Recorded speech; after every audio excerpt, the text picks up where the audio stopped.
Oma Gyantimanandasya Ganangana Shilakaya Chakshunamilitam Jena Tasmai Si Gurave Namaha Sri Chaitanya Manobishtam Shtapitam Jena Bhutale Swayam Rupa Kadamayam Dadanti Sva Padantikam Jai Shri Krishna Chaitanya Prabhu Nityananda Shri Advaita Gadadhar Shri Vasari Gau Bhaktivinoda Hare Krishna, Krishna Krishna, Hare Hare, Hare Rama, Hare Rama. I thank all of you for coming midweek. Generally we come to the temple, isn't it, on the weekends, midweek, and maybe you've left work, you've left school, I don't know, I hope you don't get in trouble, but more important is to get the blessings of Lord Ram. Srila Bhaktivinoda Thakur, the pioneer of Krishna consciousness in this age, recent history, in one of his poems, he writes that holy days like Ekadasi and Janmashtami are the mothers of devotion for devotees who properly respect them. Actually, Lord Ram's appearance day is all auspicious. Anyone on this planet now, it's somehow or other, perhaps even only in a minute way, being blessed by this day, if only because our International Society for Krishna Consciousness has temples in most major cities of the world and other cities, towns and villages around, so there'll be kirtan today. Raghupati Raghava Raja Ram, Patita Pavan Sita Ram. That will go into the ether. And somehow or other people will be benefited. But as devotees, we want to take full advantage of this day. Bhaktivinoda Thakur puts it very nicely. Holy days like Ekadasi and Janmashtami are mothers of devotion for devotees who properly respect. So how do you properly respect the appearance day of the Supreme Personality of Godhead in His infinite incarnations on this planet, or His representatives? How do we observe these days? Shravanam, Kirtanam, Vishnu Smaranam. Primarily by hearing and chanting the glories of that divine personality. How is that? Because by chanting and hearing the glories of the Lord, or His pure devotee, we have direct contact with them. How is that? That's described by Kaviraj Goswami in Chaitanya Charitamrita. Kali Kali Nam Rup Krishna Avatar is a Bengali. Kali Kali Nam Rup Krishna Avatar. Avatar means one who descends from the spiritual sky. Someone who Nitya Siddha, some eternally liberated soul, or generally we think of Krishna or his incarnations. That's an avatar. And we know in our Vedic culture, the Das avatars, I think every Hindu knows there's 10 incarnations of the divine, of the Godhead, coming from Avatari, Krishna. He's the source of all avatars. But Kali Kali Namru, Krishna avatar, in the age of Kali, an incarnation of Godhead is in the form of sound. It's an interesting incarnation. We know Krishna came as Matsya, a fish, Kurma, a turtle, Vamana, a dwarf, half man, half lion, Narasimhadev, the boar incarnation, Varahadev. But here's a very interesting incarnation. God comes in the form of sound, a material element, sound. But it's not a material element because, as Narottam Das Thakur says, Golok Prem Dan Harinam Sankirtan. This movement and all that it entails, mainly the chanting Hare Krishna, where does it come from? Golok Prem Dan. It's come from the spiritual world. So when we speak the glories of the Lord, or if we hear the glories of the Lord, both the speaker and the audience are benefited because we're having direct contact with Krishna. Nama Chintamani Krishna's Chaitanya Rasa Vigraha. In Sanskrit, Vigraha means form. So we're associating with Krishna in the form of his holy name, which is non-different than him. Prabhupada gave a cute little analogy. He said, when you're chanting Hare Krishna, the Lord is dancing on the tip of your tongue. I said that one time at a Sunday feast to the newcomers. When you're chanting Hare Krishna, God is dancing on the tip of your tongue. And there was one boy in the audience, he had a little mirror in his pocket, and he pulled it out. Stuck out his tongue. Hare Krishna, Hare Krishna, Krishna Krishna. He said, Swamiji, I can't see. I said, but you need the eyes to see. And then you can see Krishna. So today is the appearance day of Lord Ram. And all of you are the most fortunate people in Durban, you Durbanites. You're the most fortunate because you're spending your valuable time. Everyone has responsibilities, family, work, country, world. We have responsibilities, but you're putting them aside for a couple of hours to come here and honor your Supreme Father, the Lord, who appears in various incarnations for various purposes. So surely you'll leave this house of God a different person. This is real religion. Religion that doesn't mean to come to the temple, to the mosque, to the synagogue, to the monastery, just to have a peek, meet your friends, play bingo, play cards. They do that some places. Or just to socialize. How you keeping, man? Like you say here, how you keeping, man? No, we come here, it's a serious business. We come here for purification. Because we've been in this material world since time immemorial. And therefore, having come in contact with the material energy for such a long time, we're carrying a lot of baggage.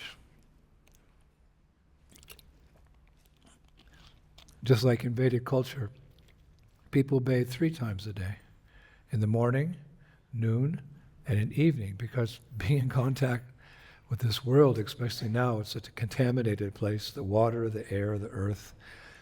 We need to bathe regularly to keep clean, because if you don't keep clean, you get diseased. But there's the subtle body as well. There's the gross body, and there's the subtle body, which is the mind, the intelligence, and the false ego. And that subtle body is also in contact with the material energy and has to be cleansed. So how is it cleansed? Shravanam Kirtanam Vishnu Shmaranam.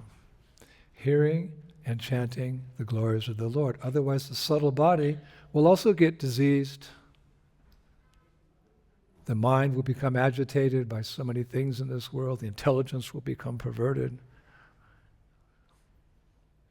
The soul will become covered.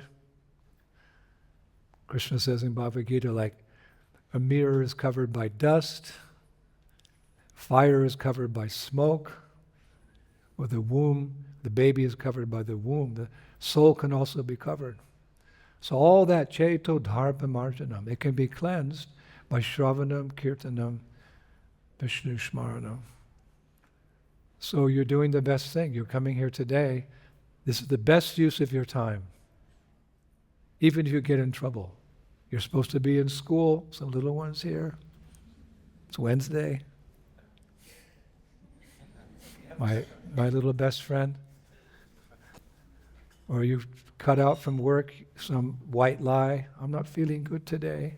I'll stay home and rest. Okay, thank you. And whoom! Raghupati Raghava Raja Ram Patita Pavan Sita Ram. But actually throughout the world today, devotees of the Lord are celebrating the appearance of Lord Ram. Actually, he appeared on this earth millions of years ago.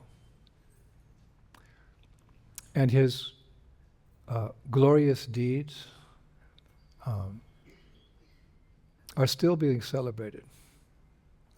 You could say they're enshrined, it's a good word, enshrined in the epic Ramayana, which is as popular today as it was millions of years ago. Generally, when some prominent person in society passes away, a politician, entertainer, an athlete, there's a period of mourning and grief, and people go on, but after some time, their glories fade in time. Most people. Like, there's many famous personalities in my generation, and sometimes I mention them in my classes because I can relate. They were musicians like Bob Marley, Bob Dylan. The people are like, who's Bob Marley? Who are the Beatles? One boy said to me the other day. You used to listen to the Beatles? You mean chirping? Cheep, cheep, cheep. I said, no, it was a band, a rock band. So it's something you notice in old age. People don't remember that generation that you're born into. But Lord Ram, in Bharat, I prefer the word Bharat. Like Narendra Modi, he likes to say Bharat, not India. Bharat's the original name of India. Bharat. Today, not a few people are cutting away from work or school, but millions and millions of people. Because Rama is still famous. He's famous because his glories were written down by Valmiki, one great sage. We're so much indebted to Valmiki today, aren't we? He wrote down Ramayana. So we can still Shravanam, Kirtanam, Ram Shmaranam. We can still remember, as if he was present with us today. So people are reading Ramayana. So I thought it would be appropriate today to discuss, some of the pastimes therein. It's difficult to choose. I was up all night with this. Should I talk about that? Should I talk about this? I don't want to miss that. But they only gave me 45 minutes. Ramayana consists of 24,000 verses in 6 cantos, comprising 500 chapters. Did you know that? So let us dip into the ocean of nectar by tasting a few drops. It's said that by tasting one drop of the ocean, you can understand and appreciate what the whole ocean is like. Like a little child, it's just like a big bathtub. But Daddy says, no, when you go, you're going to see it's different. How's it different, Daddy? It's salty. What? Salty? So Daddy and Mommy take the little boy to the beach and put some in. Now you taste it. Now I know what the whole ocean's like.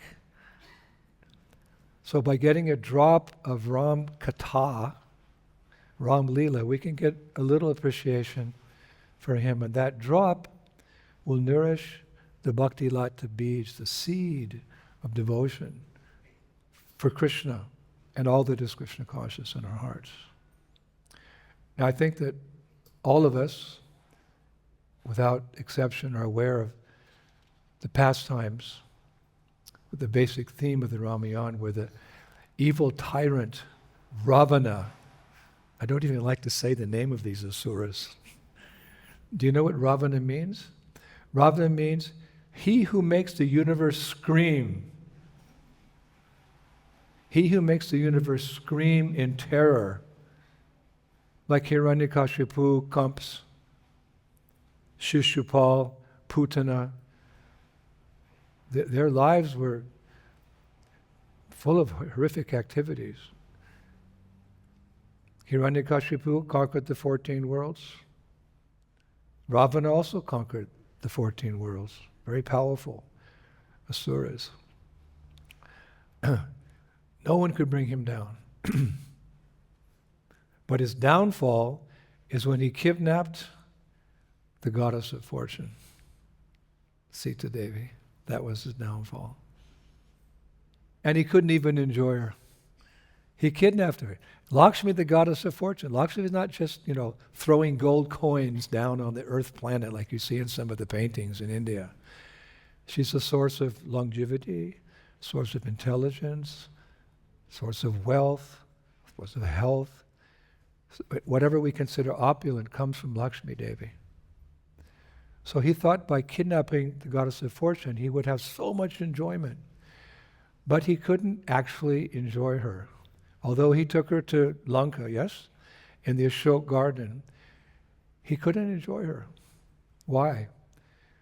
Well, it's a well-known secret that when Ravana was a young man, he violated the daughter of a great sage. I'm using the word politely, violated.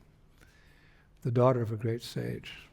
And when that sage found out that this teenager had violated his daughter, his chaste virgin daughter, he cursed him. He said, young man, if you ever touch a girl without her permission, if you ever try to enjoy her without her permission, your head will immediately explode into 10,000 pieces. Now, the head's not very big, right? So what's 10,000 pieces? Like little tiny ice cube, like that. But the passion for enjoyment in this world is very strong. So he kidnapped her hoping against hope, but the curse was there.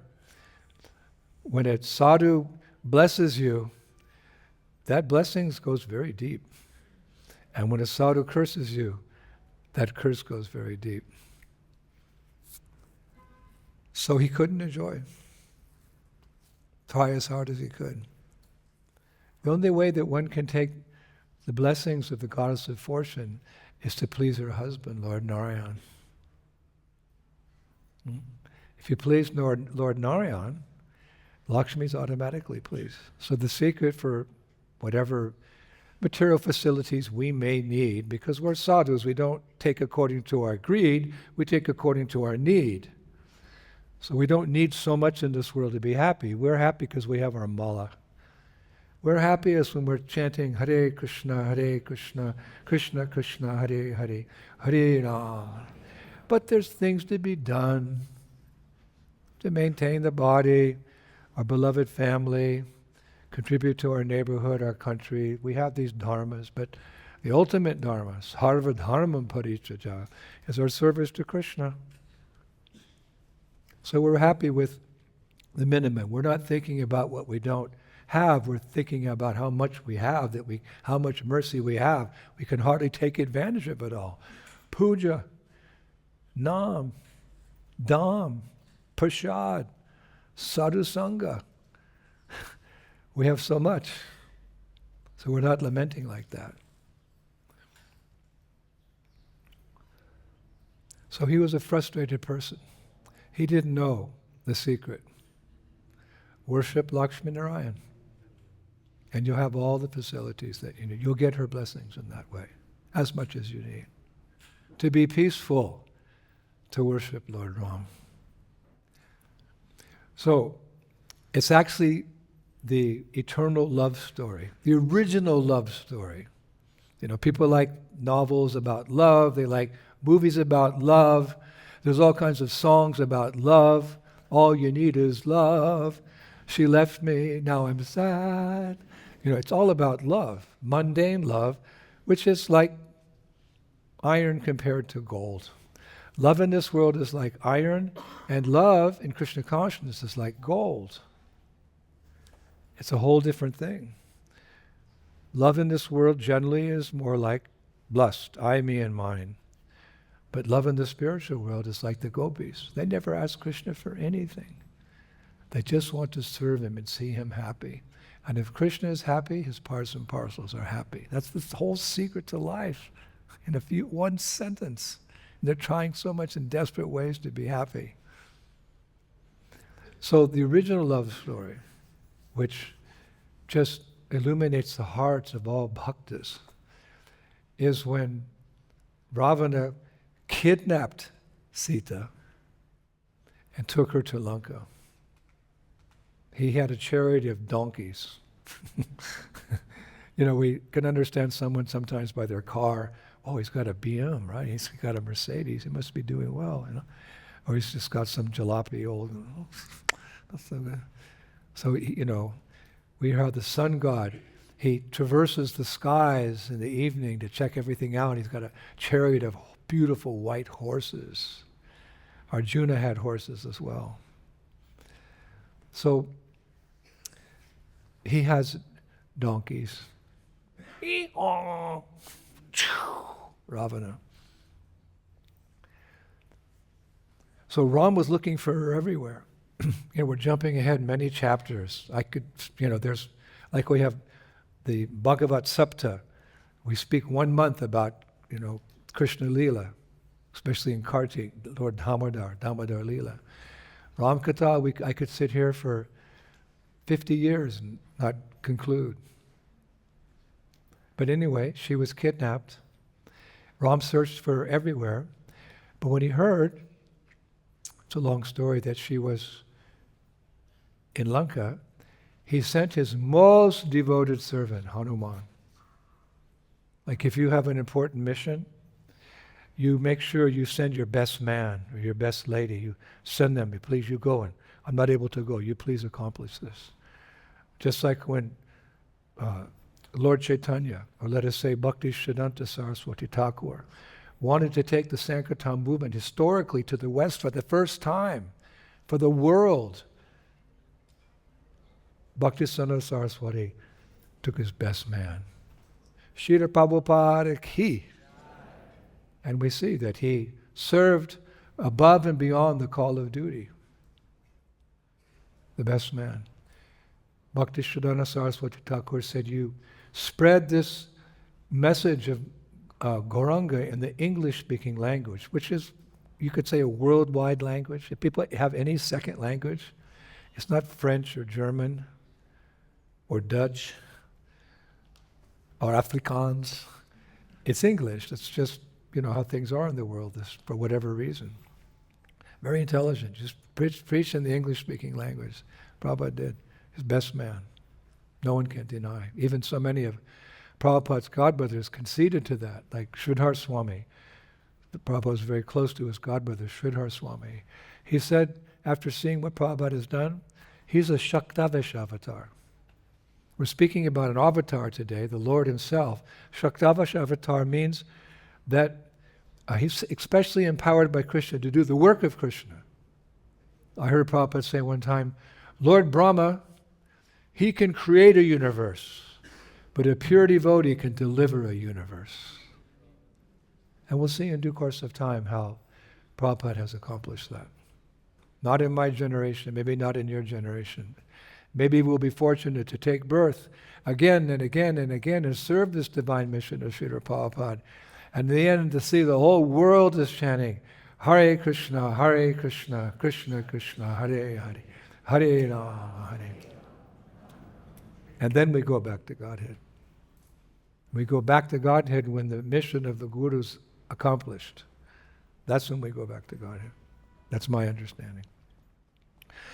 So Hanuman, you go. So this is a great challenge because Lanka is it's a far off island off the southern coast of India. It's 100 yojanas away.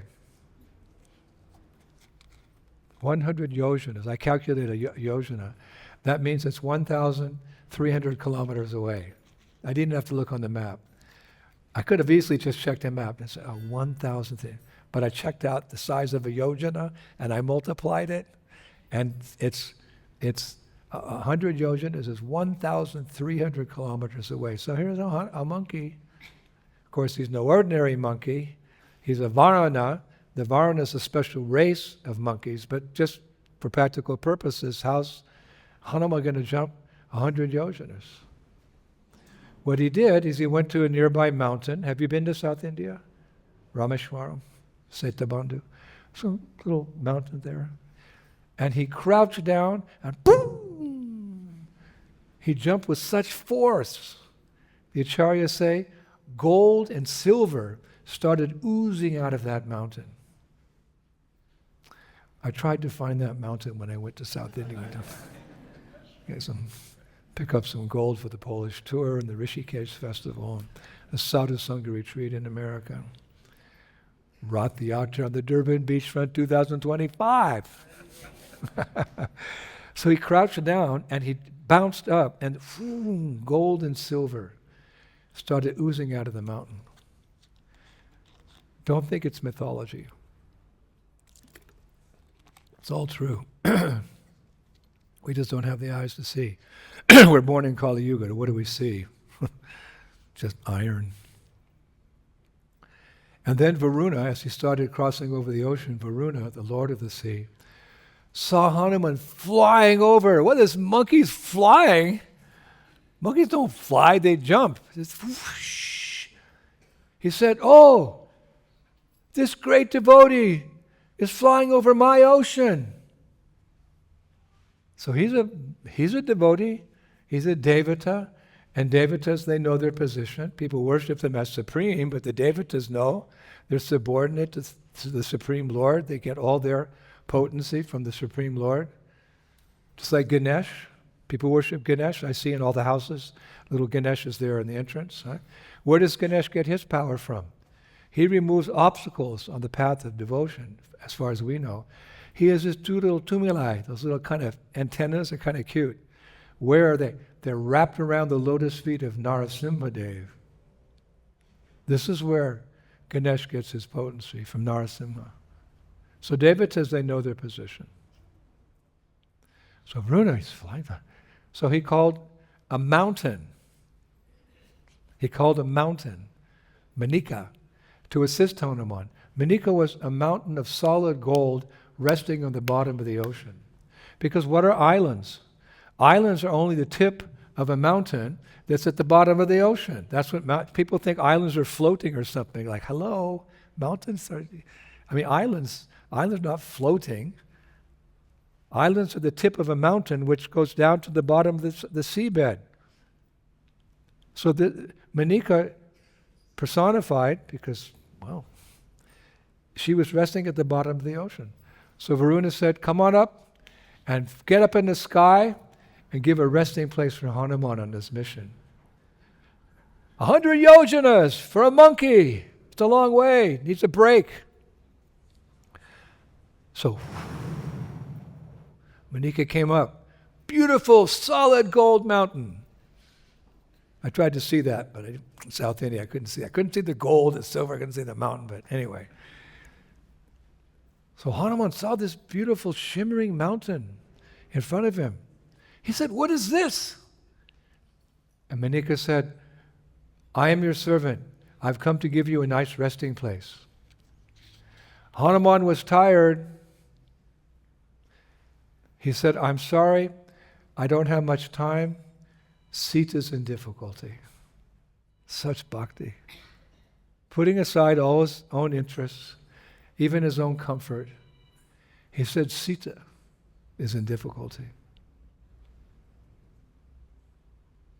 And Rama is concerned. So he just touched the mountain in gratitude and said, thank you very much for your service. I don't have time to rest.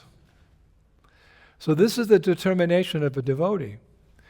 When he or she is on a mission, and remember, this is a missionary movement. We've all been delivered, and we're on the way home. If we stick to the straight and narrow, we'll be there soon enough. But this is a missionary movement. We're meant to share our good fortune with others because the whole world is bereft of auspiciousness. Whole world's bereft of auspiciousness. In the Chaitanya Charitamrita, Kaviraj Goswami says, the concept of good and bad is wrong. It's all bad. Wow, these Hare Krishnas are really fanatics. But you come to realize that in due course of time. Even the good, we become attached to the good. We become comfortable, waste time procrastinating in our real business of chanting Hare Krishna and distributing the chanting of Hare Krishna. So many times we're thinking, right? I'm too tired. Can't do it. I'm going to go to sleep. But Hanuman wasn't thinking like that. Sita's in difficulty. And Ram, he's concerned. That's the heart of a Vaishnava. One time a newspaper reporter said to Srila Prabhupada, Srila Prabhupada, you're managing such a big movement, so many members. How do you deal with all the difficulties? Prabhupada said, I don't see difficulties. I only see service to my Guru Maharaj. This is disciple. This is the heart of a disciple. I don't see difficulties. I only see seva to my Guru. So a little bit later, he just touched the mountains. Thank you, bye. She's like, oh, please. I want to do some service. Sorry. I don't know how to spell R-E-S-T. So as Hanuman was traveling over the ocean, a powerful Rakshasi, now the opposite now. Padma Purana says there's two types of created being in this world, the divine and the demoniac. So he met a divine golden mountain personified, and now a powerful Rakshasi. Whoosh, she comes out of the ocean. My dear Hanuman, I mean, there's still, she's a demon, but just see the culture. My dear Hanuman, I've been given a benediction by Lord Brahma that no one can pass by me without me eating them. People come, they're speaking on the street, in the world, you that, and you're that. Here, my dear Hanuman, good morning. You can't go by because if you do, I'm going to eat you. What a culture. The world is bereft of ladies and gentlemen. So Hanuman, what he did is he expanded his body 10 yojanas long. 10. A yojana is 13.2 kilometers. So then what did she do? She had a big mouth. I'm not just saying the way she's talking, but she had a big mouth, this Rakshasi. And she expanded her mouth 20 yojanas. So Hanuman, he expanded himself 30 yojanas. And then her mouth became 40 yojanas. Anyway, this cycle got to the point where her mouth was 100 yojanas wide. That's the distance between Svetabandhu and Sri Lanka. She took up the whole Sweta. Brahma gave me this benediction. I can take you in my mouth and eat you. So Hanuman, because Rakhi Krishna Mare Ke, Mare Krishna Rakhi Ke. Krishna wants to kill you, no one can save you. If Krishna wants to save you, no one can kill you. So that takes place in different times and under different circumstances. What did Hanuman do? He reduced himself to the size of a thumb, went into her mouth, and came out. He said, so, my dear, you see the culture, my dear, Brahma's benediction has been fulfilled. I was in your mouth. In essence, you devoured me, and now I'm out, so let me pass. So this demoness Rakshasi, just like Ravana was born as a Brahmin. Did you know that? He was born as a Brahmana. And therefore he was very intelligent. You've got to be intelligent to conquer 14 worlds. It said that Narada Muni was his foot servant. Narada Muni was the foot servant of Ravana. He had some intelligence, but polluted intelligence. Don't think that the demons are some bumbly like, guy gets lucky. And no, they're very smart, just like the atheists. Sometimes I have to debate with atheists. I have to learn my verses before the debate because they're smart guys, but everything's topsy-turvy. So she said to me, she said to Hanuman, oh, Hanuman, you're so intelligent. Go ahead. I wish you all good fortune in finding Sita, the Rakshasi. Interesting, right? So when Hanuman arrived in Sri Lanka, he reduced himself to a thumb to go in the Rakshasi's mouth and in her tummy, but he reduced himself to the size of a cat. I mean, we're fast forward many chapters, so much nectar. He reduced himself to the form of a cat and entered the city through a large gate. At that place, there was this huge man-eating Rakshasa. We have a Rakshasis, like we have Brahmacharinis, we have Brahmacharyas. So he was a Rakshasa. And when he saw this little tiny cat-like monkey, he said, "Who are you? And what is your business?" So then, that Rakshasa turned into a Rakshasi. This is called shape-shifting or something they say today. I don't know how they did. Turned into a Rakshasi. So she said, "I am the personification of Sri Lanka, and I am the proud servant of Ravana." Like Prahlad, when he addressed his father one time, he said, "Dear father," he wanted to preach to him, he said, "You're the best of the asuras." You know, you give a little compliment before you start to chastise somebody. "You're doing good, but," right? So, Pita, you're the best of the asuras. "Oh, thank you, Prahlad. But father, I think that you should give up all this nonsense and go to the forest. Mainly you should go to the forest at Vrindavan and worship Krishna." He said that, Prahlad. Of course, his father didn't take those instructions to heart. So she said, "I'm the personification of Sri Lanka, and I'm the proud servant of Ravana. No one can go beyond this point without being destroyed." And then she slapped Hanuman as hard as she could.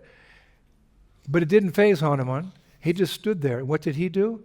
He slapped her, boom, and she went flying to the ground. She said very humbly, "Hanuman, a long time ago, Lord Brahma," Lord Brahma has to give these benedictions to the demons like he gave to Hiranyaksha. It's just part of his dharma. "A long time ago, Brahma came here and told me that one day a little cat-like monkey is going to defeat me. And when that day comes, you can know that soon after that, all the Rakshasas and Ravana and the whole city of Lanka will be destroyed. Looks like it's all over." So that's a very famous pastime in the Ramayana, that Hanuman slapped her. And in one sense, she came to her senses. And there's actually a bona fide deity in Silpa Shastra of Hanuman in that pose, slapping this Rakshasi. And by the mercy of the Lord, a sadhu in South India gave me that deity. I have a deity of Hanuman, and he's like this. We worship Hanuman. He's so cute, Hanuman. He's like this. So I worship Hanuman like that so that I won't be slapped by the material energy. Very interesting deity. Maybe, probably shouldn't say it publicly, but 350 years old. If you want, I can send you a photo. So it's a long and wonderful Leela. How much time do I have? Okay. It's a long and wonderful Leela. How Hanuman actually found Sita. You know that Leela. She's in the Ashok garden. And Ravana, he's bent on enjoying Sita. She's, in the Ashok garden. So he would try to trick her. He'd take on different disguises. He'd come dressed as a brahmana, or he'd come dressed as a merchant, or he'd come dressed as a priest. Or, he put on different disguises to fool her, so he could come close to her and embrace her, hoping that the benediction or the curse wouldn't work. But she wouldn't let him come close. So he put on these different disguises. And it got to the point where, she knew every time it's Ravana in a different disguise. So when Hanuman found her in the Ashok garden, he's a monkey, he's in a tree, and he's thinking, if I come before her like a monkey, she's going to think I'm Ravana in a disguise, and she'll push me away, and I won't be able to give the ring that that Ram gave me to give to her, to give her confidence in me, and to give her, to assure her that Ram's going to come. So what shall I do? So what did he do? Shravanam Kirtanam Vishnu Shmaram, hearing and chanting. In the tree, Bhragupati Raghava Rajaram, Patita Pavana Sitaram, Sitaram Jai Sitaram, Sitaram Jai Sitaram, Raghupati Raghava Rajaram, Patit Pavan. And then he started crying, Sitaram, Sitaram Jai Sitaram. So she heard this bhav, she heard this emotion, which a demon, a materialist, even an aspiring devotee cannot imitate. Because when you have that devotion, you capture Krishna. And Krishna doesn't give himself very easily because love controls Krishna. He wants to be controlled by a devotee with amala bhakti, a pure heart. So these weren't crocodile tears. Mothers will know what crocodile tears are, right? Oh, big tears are coming out. I can't get my candy. Yeah, well, look at your teeth. You're having too much candy. You're getting cavities. There's crocodile tears. Ooh, ooh, ooh. Well, I heard Prabhupada say one time, a woman's ultimate weapon is her tears. Sorry, ladies. You know better than me. And man's weapon is his false ego. Okay, guys, let's... Pow, pow. So, but this was real tear. Oh, Govinda, feeling your separation. I'm considering a moment to be like 12 years or more. Tears are flowing from my eyes like torrents of rain. I'm feeling all vacant in the world in your absence. That it can only come when the heart is 100% freed of lust, anger, and greed, and even the most tiny iota of selfish desire, but only Krishna, Krishna, Krishna, Krishna. Like the gopis of Braj. This is their mood. They gave up everything, even their reputation, which is so important to people, for Krishna.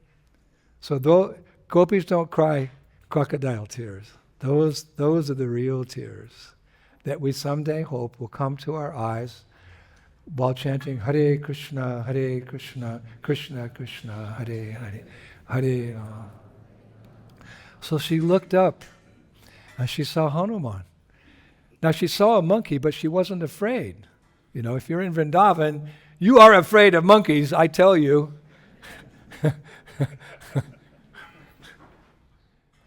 And she said, Jai Sri Ram. Hanuman jumped down and he gave her the ring. So she knew that he was an emissary, an ambassador of Ram, come to deliver her. He said he'll come soon. So after discovering Sita, at that point Hanuman jumped back across the ocean, went back to the Dandakaranya forest, and informed Ram what had happened. So, jumping ahead too far, Ram assembled an army of monkeys and bears. Monkeys and bears. Somehow those monkeys and bears were most devoted to him. Like I've many times said, Prabhupada joked one time, he said, just as Ram conquered Lanka and Ravana with monkeys and bears, I'm conquering the world with my disciples. And we all went like, oh, we don't have anything to be proud of, it's only Prabhupada's mercy.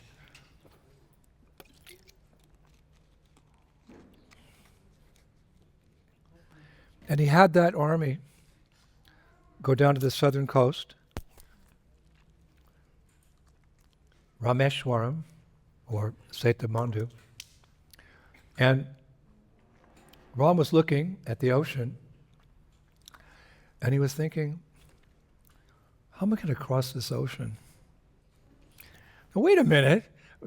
Ram's wondering how he's going to cross the ocean. He's the Supreme Lord, a Vigna Swarat. He's a Vigna Swarat.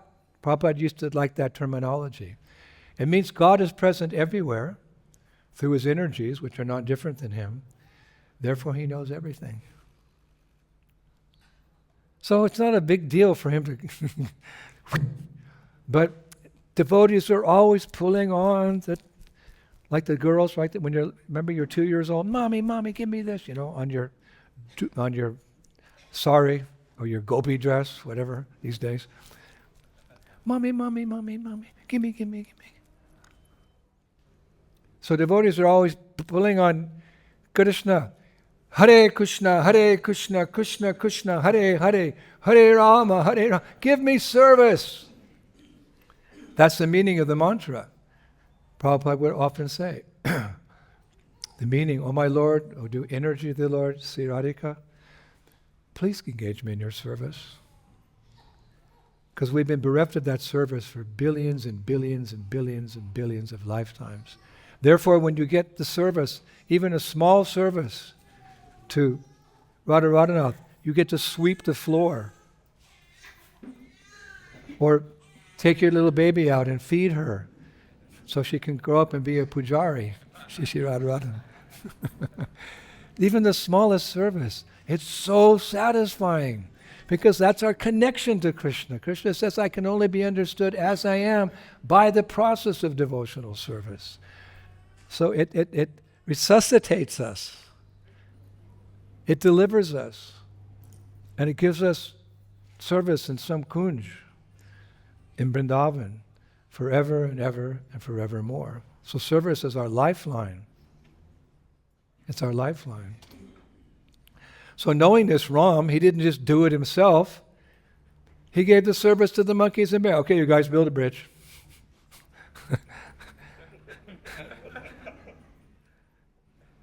Actually, he pretended not to know. So a personality named Vibhishana, he spoke up. Oh, Ram, I think that you should do some tapasya and ask the ocean to help. Ask the ocean to help? So Ram just kind of remains, like, oh, really, ocean? Interestingly enough, this Vibhishana, he was the younger brother of Ravana. He was a Rakshasa through and through. But he was of noble character. So when Ravana kidnapped Sita in the Dandakaranya forest, Vibhishana insisted, Ravana, you give her back. She doesn't belong to you. She's the goddess of fortune. She belongs to that Ram. Give her back. And Ram said, no, I'm not going to give her. Ravana said, no, I'm not going to give her back. So Vibhishana, he left Ravana, he joined Ram. It's like us. Most of us, we were born in, glories to my parents, but we were born in demoniac families. My parents would, drink and eat beer. Of course, my mom, she went back to Godhead. I'll tell that story later. But we made it. We made it by the mercy of a pure devotee, Srila Prabhupada, Mahaprabhu, Radharanath. We're on our way home. So Vibhishana, he said, give her back. Ravana said, no. Wow, Vibhishana, I'm leaving. And he went to Ram. And when he first went to Ram, he joined him there on the ocean. All the associates in Ram, whoa, watch out. Don't trust him. He's the brother of Ravana. He's not just some ordinary Rakshasa. He's the brother. Blood is thicker than water. Family ties.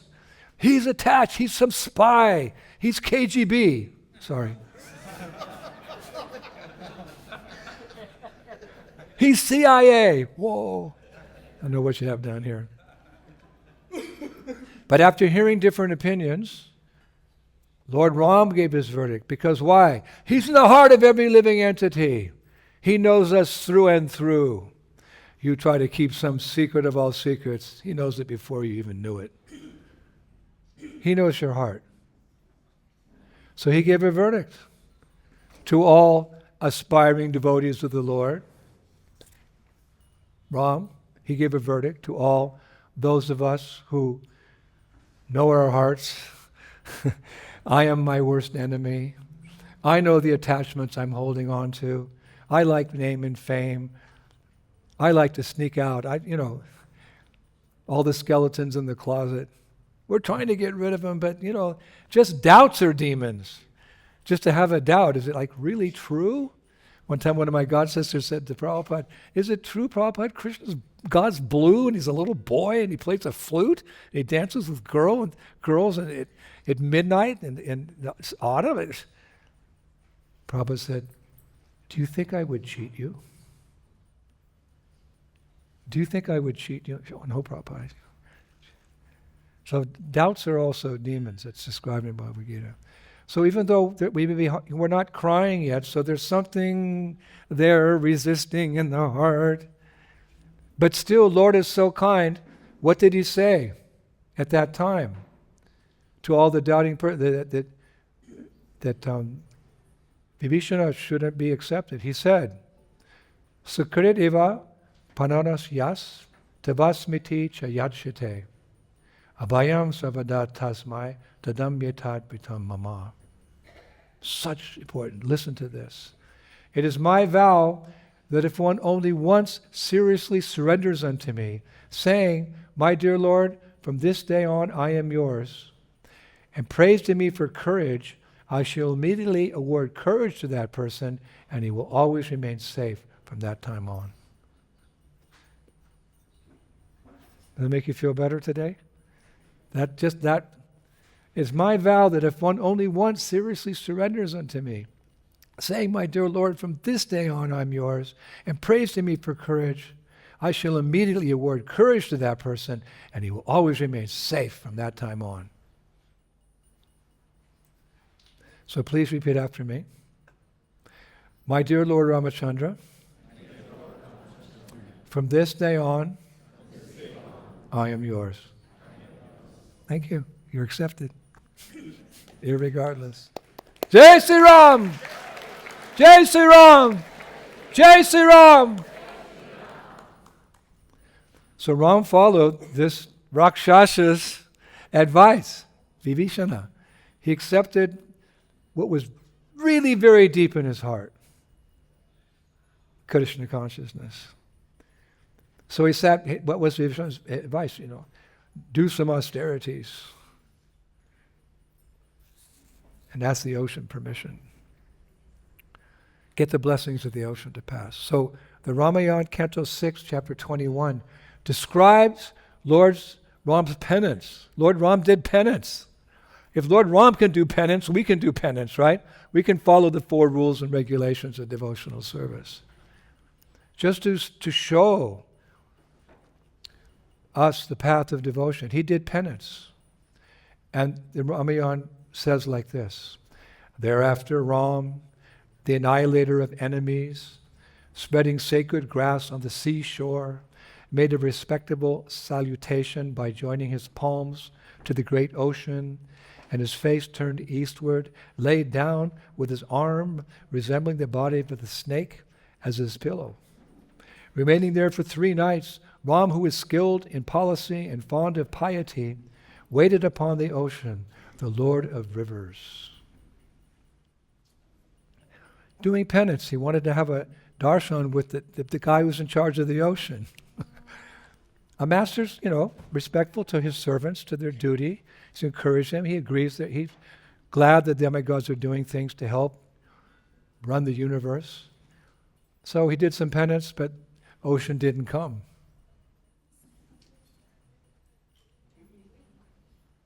So after some time, because the ocean wasn't coming, Varuna wasn't coming, Lord Ram took his arrow, shot it into the ocean. And what happened? The Ramayana says, swaying his terrific bow and making the earth tremble by his violence, Ram released an arrow resembling the powerful thunderbolt of Indra, god of the celestials. And as a result of that fiery arrow, sound effects help. Fiery arrow, ocean started boiling.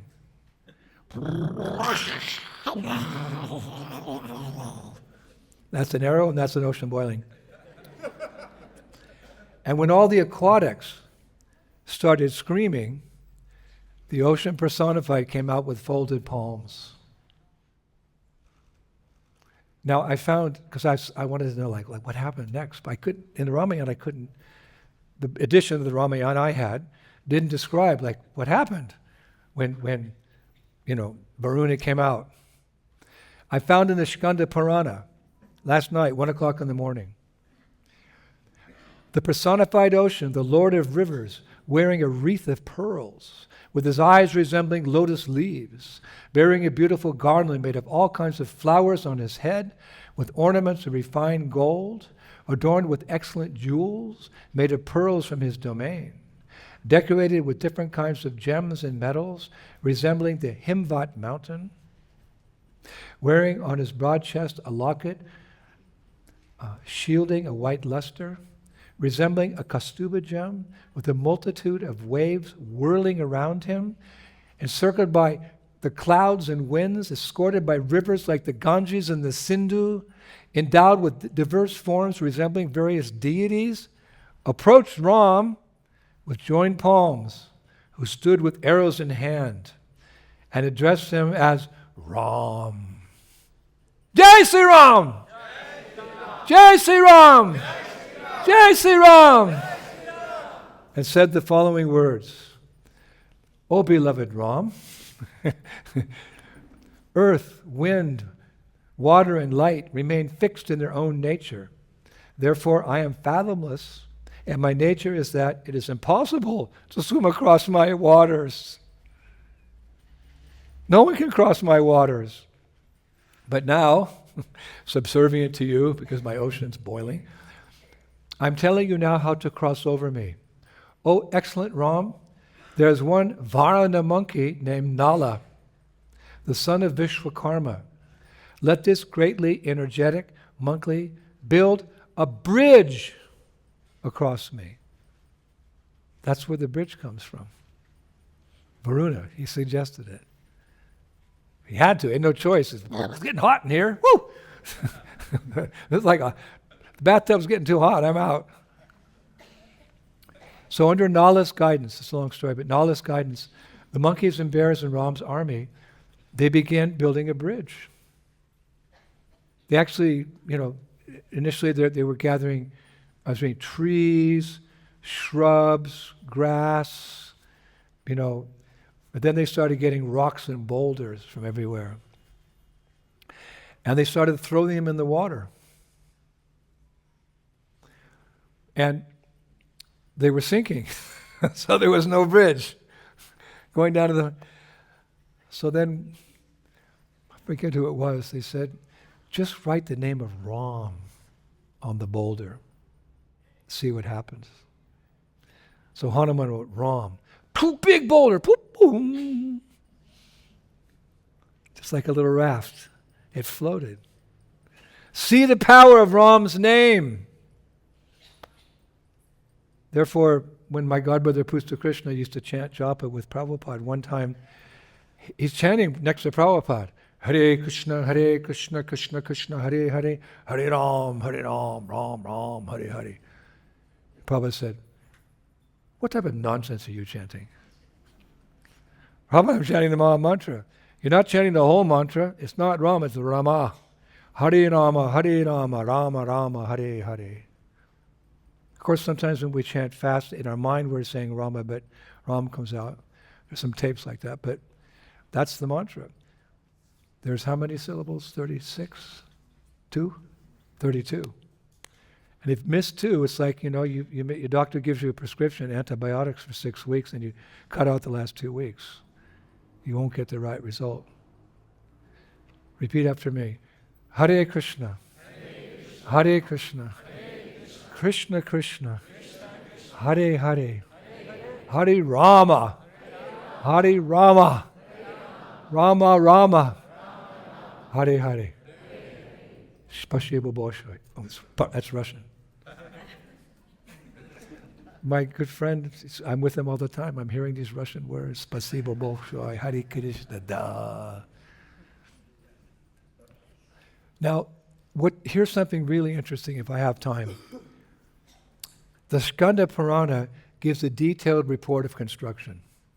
Like if you're building a temple, somebody comes and, how much construction did they do today? I found in the Skanda Purana, it's described in Yojanas, how many how many yojanas every day the bridge was built. On the first day, they constructed 180 kilometers with the bridge of rocks. On the second day, they constructed 256 kilometers of the bridge. Of course, this is just details, but love is in the details. The third day, 270 kilometers of the bridge was constructed. On the fourth day, 283 kilometers of the bridge was constructed. On the fifth day, 294 kilometers of the bridge was constructed.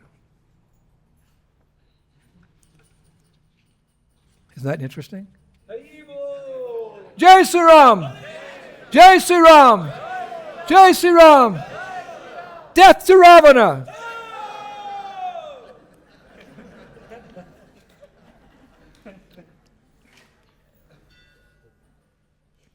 So the rocks were floating. They're writing the name, every single rock. I think if you're an archaeologist and you want to find something really amazing, don't go to South America and dig for the Mayan ruins, the Inca ruins, or go to Persia and find. Go to this ocean and dig down and take out a boulder that has Ram's name on it. That can be your Ishtadev. I was recently told in India there's a saying, rocks with Ram's names will float, but a heart deprived of Ram's name will surely sink. Haribol, yes, Haribol. Rocks with Ram's name will float, but a heart deprived of Ram's name will surely sink.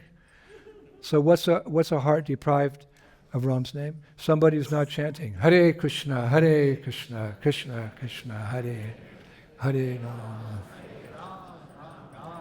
Now I also found in the Skanda Purana, described the bridge when it was finished. Shall I tell this next year, or I should tell you now? Now? Okay. When completed.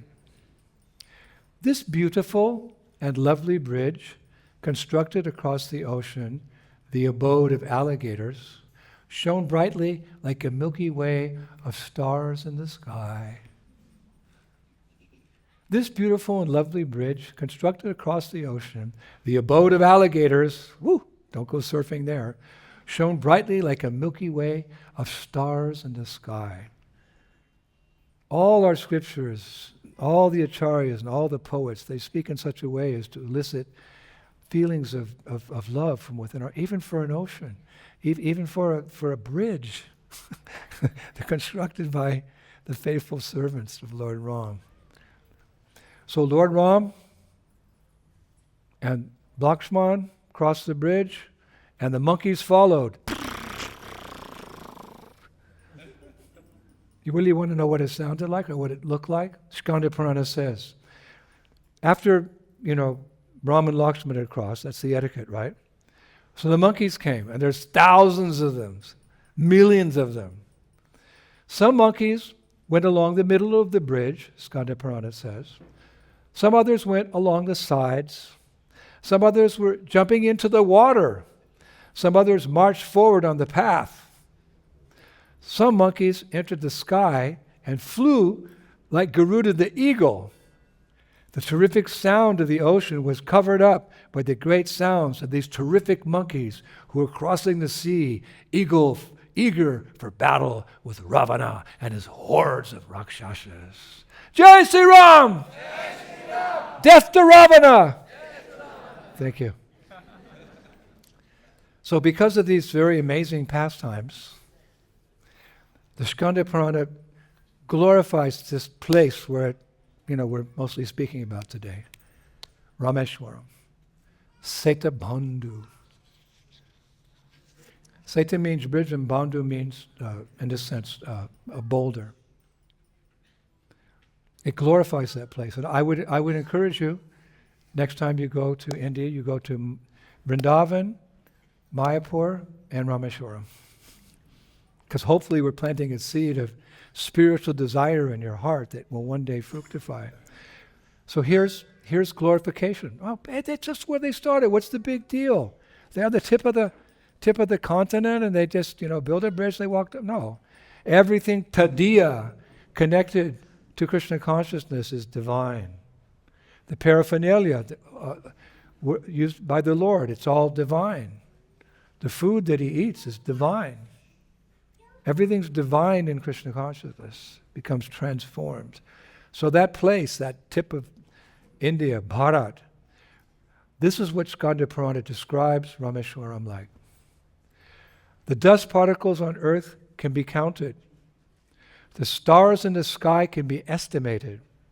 But the merit resulting from a visit to Setubandhu, Rameshwaram, cannot be known even by Anantadev. If anyone tells anyone else, go to Setubandhu, he also attains the same benefit, O Brahmanas. This is certain. Like, I'm getting a lot of benefit today. I'm telling you, all go to Rameshwaram if you have time. We find time. And then it says, if anyone tells someone else, go to Setu, he also attains the same benefit. Haribo! So how many of you maybe in this lifetime would like to go there? Raise your hands. Thank you very much. Hare Krishna. I'll just stay in Vrindavan.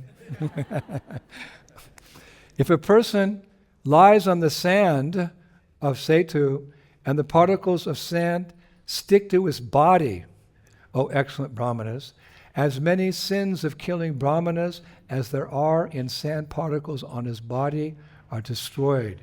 There is no doubt about it. Did you catch that? If a person lies on the sand of Setu and the particles of sand stick to his body, O excellent Brahmanas, as many sins of killing Brahmanas as there are in sand particles on his body will be destroyed. No doubt about it. So I recommend, because we don't know what we did a million years ago, roll in the sand. Like you roll in the dust of Braj, you roll in the sand. If a person thinks about someone and takes a holy bath in Setu, O excellent Brahmanas, the sin of associating with sinful people is dissolved. Hare Krishna. Setubandhu ki. So we all know that afterwards, in Sri Lanka, there was a great fight, a huge battle, and Ravana and his Rakshasas were killed. And afterwards, Ram and Sita, Diwali, okay, the real Diwali, not just buying sweets and giving them to your friends. They went on the Pushpak Vimana airplane. It was an airplane that I was reading Ravana had stolen from Kuvera. It was the Vimana of Kuvera, and Ravana stole it. So as the booty, as the one of the prizes of winning the battle, Sitaram, they flew in that chariot to Ayodhya. And as they flew over the ocean, Ram said to Sita, because this is one of the original love stories, my dear Sita, just see this ocean, capable of washing away all sins within the heart. Hare Krishna. So in Chaitanya Charitamrita, Madhya Lila, chapter 9, verse 199, Prabhupada writes, what happened to that bridge? Because I was researching, I thought, well, wait a minute, where's the bridge? It was made of boulders, and we see temples from Satya Yuga. There's a deity of Lord Nrsingadev at Nrsingsapali in Mayapur. That deity is a self-manifested deity from Satya Yuga. He's there, self-manifested deity from Satya Yuga. So I'm thinking, okay, this is Treta Yuga. Why? And it's boulders. Why isn't the bridge still there? Do you ever think like this? Like an inquisitive mind, digs deep to understand and get more shraddha, more faith. Of course, all you need for faith is Hare Krishna, Krishna Krishna, Hare Hare. Even in the mind. Yesterday I did initiation for disciples in Russia, day before yesterday. And one of my female disciples, she was taking second initiation. So I was giving initiation by Zoom, right? So over the Zoom I was, Om, I can't tell you the rest of the mantra, Gayatri, right? And she came in front, and I started saying it. She went like this. I thought, what, you don't want the mantra? I heard she was a really good devotee. So then the person who was orchestrating the thing said, I'm sorry to tell you, Maharaj, she's deaf and dumb. She can't hear, she can't speak. She can't hear, she can't speak. She's an orphan from some village, and she was just an orphanage, and somehow devotees did a program there, and she became a devotee, and became a really good devotee. How do you tell a devotee? By their adhikari, by their qualifications. She had so many Tatikshava, Krunika, Surinam, Sarvadehinam, Ajatastatafasanta, Sadavasada, Bhushanaha. Devotees are decorated with all the qualities of the devatas. So how does she become so advanced if she can't speak the mantra, she can't hear the mantra? Because the mantra is so powerful, if you just repeat it in your mind, it has the same effect. Look at Haridas Thakur, 100,000 names he was doing mentally, 100,000 names softly, 100,000 names at the top of his lungs for the benefit of others. This mantra is so merciful. If you're sick, like I lost my voice one time for almost 2 years, I'm still here because I was chanting in my mind. And I found there's no disturbances, Once you kind of conquer your mind, it's so wonderful. Many sadhus, they chant 192 rounds, Manasa, in Vrindavan. Power of the mantra. So, I'm thinking, what happened to this bridge? This bridge was made of boulders and with Ram's name on it. How could it be destroyed? It must be there somewhere. So what happened to the bridge? I hope they ask me to give this lecture next year, because I will tell you then. When I found a verse. I found Prabhupada says what happened to that floating bridge. So thank you very much. I'll tell you next.